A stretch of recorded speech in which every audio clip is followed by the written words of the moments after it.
வணக்கம், இது உங்கள் சிவி ஜோன். சொல்லணும் எப்படி இருக்கீங்க? இப்போ பார்த்தீங்கன்னா ஒரு சம்பவம் ரொம்ப வைரலாக போயிட்டுருக்கு. அதாவது இந்த வீட்டுக்குள்ளே உண்மையான தூய்மையான அன்பு கொண்ட ஒரே ஒரு ஆள் நம்ம முத்துக்குமரன் தான். மற்றவங்களுக்கு அன்பு இருக்கான்னு கேட்டிங்கன்னா அன்பு இருக்குது, ஆனால் தூய்மையான அன்பு இருக்கான்னு கேட்டிங்கன்னா அது எனக்கு தெரியாது.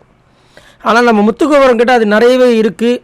அதை வந்துட்டு எல்லா நேரங்களிலும் நிரூபிக்கிறாரு.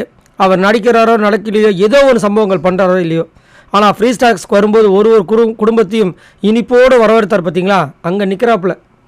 அது பண்ணதுனால, அதாவது நாம் மற்றவங்களுக்கு செய்கிற விஷயங்கள் நமக்கு ஒரு நாள் கண்டிப்பாக வரும். நாம் என்ன கொடுக்குறோமோ அதுதான் வரும். நம்ம கூட இருக்கிறவங்கள பத்திரமா பார்த்துட்டு நம்ம ஆண்டவன் வந்து நம்மளை பத்திரமா பார்த்துப்பான்னு சொல்லுவாங்க பற்றி, அந்த மாதிரி இவர் ஃப்ரீ ஸ்டாக்ஸில் இதெல்லாம் பண்ணவே இவங்க அம்மா அப்பா வரும்போது தீபக் டப்புன்னு ஓடி வந்து எங்கள் எல்லாரையும் இவன் தான் வரவேற்றான், எங்கள் ஃபேமிலி எல்லாரோட ஃபேமிலியும். இப்போனா அதை இவனோட சார்பாக உங்கள் ஃபேமிலியை நான் வரவேற்கிறேன், இந்தாங்க ஸ்வீட் எடுத்துக்கங்கன்னு.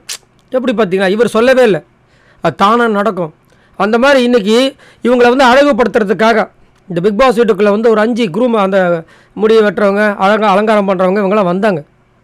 யாருமே எதுவுமே பண்ணல. ஏன்னா என்ன பண்ண போகிறாங்க? அவங்க வந்தாங்கன்னா தலையை கட்ட பிறகு வெட்டிட்டு போயிட்டீங்களா போஸ் அப்படின்னு விட போகிறாங்க. ஆனால் நம்ம முத்துக்குமார் என்ன பண்ணுறாப்புல, வீட்டிலேருந்து ஸ்வீட் எடுத்துட்டாரு. ஏன்னா புதுசாக வந்திருக்காங்க இல்லையா, அவங்களுக்கு ஸ்வீட்டை கொடுக்கணும்னு சொல்லிட்டு எடுத்து வந்து எங்கள் வீட்டுக்கு முறையாக வந்திருக்கீங்க, இந்த ஸ்வீட்டை சாப்பிடுங்க அப்படின்றாரு.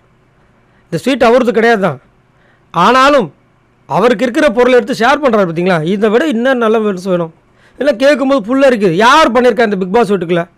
ஏன்ப்பா அவன் நடிக்கிறான்ப்பா, நடிக்கட்டுமே. அந்த நடிக்கிறதுனால வந்த 5 பேருக்கு எவ்வளோ அழகான ஒரு ஒரு உள்ளே போனப்போ ஒருத்தர் முத்துக்குமார் மாதிரி வந்தப்பா. அதாவது பிக் பாஸை பற்றி தெரியாதவங்களை சொல்கிறேன். ஒருத்தன் வந்து அவன் பேர் முத்துக்குமரன் பொழுது வந்தவனே ஸ்வீட் கொடுக்குறான், வரவேற்கிறான் அப்படின்னு. இப்போ பிக் பாஸ் தெரிஞ்சவங்க உள்ளே போனாங்கன்னா எப்படி இருக்கும்? செம்ம மூமெண்ட்டில் உண்மையாக நேர்லேயே பார்ப்பாங்க.